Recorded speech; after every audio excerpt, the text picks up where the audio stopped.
वैसे व्यक्ति को चुनना है अगर सिंगल केस स्टडी करना है, एक आदमी का केस स्टडी आपको अगर करना है तो जैसे मैडम भी सुबह लेक्चर दे रही थी अपने सारे शोधकर्ताओं को कि ऐसे पिक्यूलियर केसेस कुछ खास, जैसे इंटरकास्ट मैरिज किसी ने कर दिया, कहीं कहीं गांव में होता है कि अगर सेम गोत्र में अगर शादी कर ली, ये बहुत बड़ा बवाल हो जाता है ना।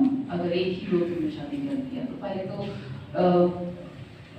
मुंडा क्षेत्र में ऐसा होता था कि अगर एक ही पीढ़ी या गोत्र में शादी कर लिया तो जो दोनों गांव के सीमान होते हैं इतनी कट्टरता होती थी। उसका कारण भी है, आपको वो कारण को भी लिखना है कि कारण क्या है। सिर्फ आप समस्या ऐसा हुआ और उसको मार दिया गया, ऐसे नहीं, तो उसको मार दिया जाता था। दोनों जिसने शादी किया उसको मार दिया। जब खाप का आप सुनते हैं ना कि खाप पंचायत में जिस तरह से ऑनर के लिए होता है, तो वैसे ही मुंडा क्षेत्र में भी हुआ करता था, इतनी कट्टरता होती। फिर बाद में कानून आया ऐसा कि फांसी की सजा होगी तो लोग डर से फिर बाद में नहीं करने लगे। तो ऐसे ऐसे पिक्यूलियर केसेस भी मिलेंगे। कुछ क्षेत्रों में डायन के केसेस भी मिलेंगे, डायन प्रथा बहुत प्रचलित है। तो जैसे एक बहुत अच्छा किताब अर्चना मिश्रा ने लिखा था एविल आई, तो उसमें कंपाइलेशन ऑफ केस स्टडीज बहुत सारे लोगों ने अपने बारे में बताया उसमें। इसलिए मैं ये बात बोल रही कि केस स्टडी इतना सेंसिटिव एक मेथड है कि आप बहुत भावुक चीज़ों को बहुत आराम से धीरे धीरे इस मेथड के द्वारा निकाला सकते। कोई भी इन्फॉर्मेंट ये नहीं बोलेगा कि मुझे एक डायन के रूप में लेबल किया गया है गांव के द्वारा, कोई एक्सेप्ट नहीं करेगा।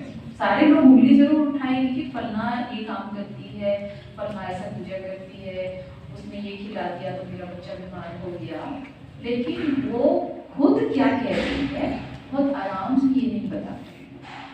तो अर्चना मिश्रा की बुक अगर देख सकोगे तो बहुत अच्छा देखना, उसमें कि बहुत सारे केसेस उन्होंने रिकॉर्ड किए और लिखे कि कैसे कैसे जमशेदपुर में एक संस्था है जहाँ पर ऐसे केसेस या फिर इस तरह की महिलाओं को लेबल किया गया है, वैसे महिलाओं के साथ में बैठ करके उनके बारे में उन्होंने डॉक्यूमेंट किया।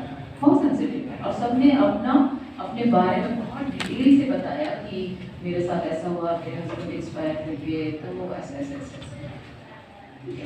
मेरा भी था जब तो मेरा माइग्रेंट वर्कर्स, डोमेस्टिक वर्कर्स पे घरेलू कामगारी महिलाएं जो होती हैं उस पर मैंने काम किया था, तो मेरा एंट्री का काम था। एक समय 2005, 6, 7, 8 के करीब में बहुत ज़्यादा न्यूज़ झारखंड का ऐसा आ रहा था कि झारखंड की महिलाएं बाहर काम करने के लिए एक घरेलू कामगार महिला के रूप में मेट्रो सिटीज़ में जा रही हैं। बहुत ज़्यादा, मतलब 6 लाख 7 लाख ऐसे डेटा आ रहे थे। वो जो ऑफिशियल मतलब बहुत ऑथेंटिक डेटा नहीं थे, क्योंकि बहुत सारे लोगों का तो रजिस्ट्रेशन भी नहीं होता है कहाँ जा रहे हैं। तो वहाँ उनके बारे में वो काम जो कर रही थी, दिल्ली में एक संस्था है दिल्ली डोमेस्टिक वर्कर्स फोरम, तो वहाँ पे यहाँ की जितनी महिलाएं, कुछ लोगों ने अपना वहाँ पे उस संस्था के अंदर में अपना रजिस्ट्रेशन कराया। अब उनसे ये निकलवाना ये बड़ा मुश्किल काम था, क्योंकि शोधकर्ता भी झारखंडी है और वो जो काम कर रहे हैं वो भी झारखंडी है, और यहाँ के लोग घरेलू कामगार के रूप में कहीं और किसी और के घर में काम करना, और मतलब अगर ट्राइबल है तो नॉन ट्राइबल के घर में काम करना, और वो अपने ही जगह में अपने लोगों को बताना, और शायद उनके उन्हें महसूस होती थी। तो वो इन सब चीज़ों को बताने में थोड़ा झिझकते थे कि हम घर का काम करते हैं बाहर दूसरों के घर, ठीक है, क्योंकि खेती खड़ी वाले लोग हैं ज़्यादातर, खेत खलिहान में जिनके अपने खेत खलिहान बहुत बड़े बड़े हैं, वो किसी और के घर में ऐसे घरेलू कामगार के रूप में नहीं काम करते थे। खासकर रांची और झारखंड में, बाहर दूसरे शहर में काम कर रहे हैं, वो छुप करके उधर कर रहे हैं, क्या काम कर रहे हैं वो बता भी नहीं रहे हैं। तो वहाँ उनसे कहानियाँ निकालना, उनके बारे में ये निकालना कि आपके साथ किस तरह की घटनाएं क्या क्या होती हैं, क्योंकि पेपर में तो बहुत कुछ सुन रहे हैं कि सेक्सुअल हैरेसमेंट हो रहा है, कितनी तरह के हैरेसमेंट हो रहे हैं, ह्यूमन राइट वायलेशन होते हैं, मारपीट होती है, कहीं पैसे नहीं मिलते हैं, कुछ बहुत ऐसे मतलब अमानवीय तरीके से उनको रखा जा रहा है, सोने के लिए बस किचन में छोटी सी जगह, ऐसे ऐसे बातें। तो वो खुद उन सब चीज़ों को बताने में बहुत उन्हें शर्म महसूस हो रही थी। तो उनके साथ संडे को साथ में जाना शुरू कर दिया। तो संडे को वहाँ पे एक छोटी सी गैदरिंग होती है, सभी लोग वहाँ पे जाते हैं, क्रिश्चियन और क्रिश्चियन दोनों की, क्योंकि बहुत सारे शहरों में आदिवासी मतलब क्रिश्चियन लोग समझते हैं। तो संडे की भी छुट्टी हुआ होती थी, तो जो भी नॉन क्रिश्चियन सबकी छुट्टियाँ होती थी, तो वो अपने ऑर्गेनाइजेशन में दिल्ली छोटा नागपुर कोचिंग वुमेन सोसाइटी में वो आकर के मिलते थे।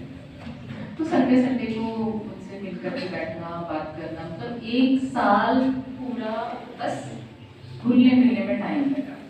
और दिसंबर में साथ में उनके साथ में ट्रेन से लौटना, इतना टाइम देने के बाद कुछ महीनों में मतलब 40-45 के उम्र के करीब में उन्होंने अपनी बात करना शुरू किया कि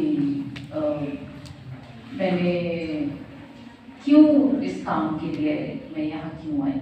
किसी ने कहा बहुत मज़ेदार मिल जाती है स्टैटिस्टिक, मतलब कैसे लोग मेट्रो सिटीज में क्यों जाते हैं, कैसे जाते हैं, क्या कारण होते हैं। बहुत सारे अलग अलग कारण होते हैं। बहुत सारे घरों में देखोगे कि घर तो धान से भरा हुआ है, तब पैसों की जरूरत नहीं है, लेकिन तब भी चले गए।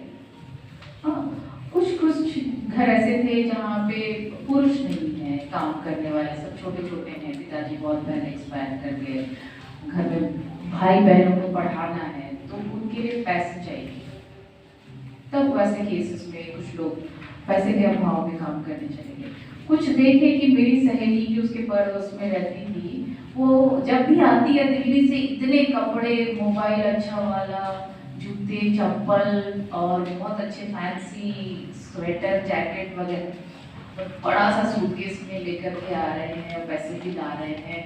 तो एक वो ब्राइट लाइट लेकर के, चमकता संसार देख करके उससे प्रभावित होकर के उसके साथ में भी जाएंगे, एक साल के लिए जाएंगे, छोटा बस मोबाइल खरीदना है।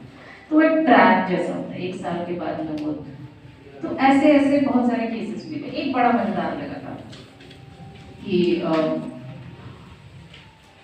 फेल हो गई, क्लास फेल हो गई, और दूसरा कारण था कि उसका यूनिफॉर्म फट गया। उस समय यूनिफॉर्म सरकार की तरफ से नहीं दिया जाता था, 5-6 के करीब में, 2005 आसपास में। तो यूनिफॉर्म फट गया, माँ बाप बोले कि नहीं सिलवा पाएंगे, तो फटा हुआ यूनिफॉर्म तो नहीं चाहिए। तो वो एक साल तो एक फेल भी हो गई, यूनिफॉर्म भी फट गया, तो एक साल ऐसे पढ़ाई छोड़ा। दूसरा साल तो बोलती कि ऐसे लगा कि फिर मेरे जो क्लासमेट है वो तो दूसरे ऊपर क्लास में चले गए, तो फिर मुझे शर्म आने लगी अपने जूनियर के साथ में पढ़ने में, तो मैंने पढ़ाई छोड़ दिया। तो काम क्या मिलेगा, तो दिल्ली चले गए, ऐसे हो गए। दूसरा तो एक वही कि दोस्त इतने कपड़े और इतने सामान लेके आए थे, उसके साथ चले गए। उसके बाद जब प्लेसमेंट एजेंसी गए तो मेरा नाम बुधनी था, बुधनी से क्या कुछ और नाम चेंज कर दिया, मगरी बुधनी, ऐसे बहुत लोकल नाम होते हैं ना, साकिब नाम होते हैं, तो लोकल नाम को अच्छे नहीं सुनाई देगा, तो उसका क्या किया ना उन्होंने, प्लेसमेंट एजेंसी ने उसका नाम ब से ही रखा, लेकिन कुछ सुंदर नाम रख दिया, प्रीति, ऐसे कुछ नया ट्रेंडी नाम रखा, नाम चेंज कर दिया। अब वो एक प्लेसमेंट एजेंसी से लेके दूसरी प्लेसमेंट एजेंसी, मतलब एक भी कहीं पे उसको काम पे लगाया, ठीक है। अब उस काम पे लगा के वहाँ पे उसको पसंद नहीं आया, फिर पैसे, मालिक ने पैसे कम दिए या पिटाई हो गई, तो वो वहाँ से कहीं और निकल के दूसरे प्लेसमेंट एजेंसी में चली गई। अब जब उसके माँ बाप उसको खोजने लग गए, तो पंजाबी बाग जो दिल्ली का एक छोटा सा एरिया है, वहाँ पर इतने सारे प्लेसमेंट एजेंसी, मतलब 3-4 हज़ार प्लेसमेंट एजेंसी। तो वो शोध करते करते चेतना नया नाम की एक संस्था है, उसके साथ ही ढूंढने के लिए यहाँ पे लोगों को ट्रेस कैसे किया जाता है। अगर एक बार कामगार महिला गायब हो जाती है तो उनको कैसे प्लेस किया गया, एक प्लेसमेंट एजेंसी से लेकर दूसरी, छोटे छोटे कंपार्टमेंट में एकदम बिल्कुल 6x6 का कमरा अगर है तो उसमें 7-8-10 लोग लड़कियाँ रह रही हैं, वैसे वैसे करके करीब हम लोग 8-10 प्लेसमेंट एजेंसी में चैनल मतलब डॉट टू डॉट मिला ना, मतलब हम तो उस वाले पे भेजे थे, वो वाले पता नहीं कहाँ प्लेस किए होंगे, तो वैसे वैसे खोजते खोजते खोजते तो पता चला लड़की कश्मीर की। तो एक तरीका होता है कि आप कैसे एक एक एक करते करते करते वो एक केस कर, फिर वो मिली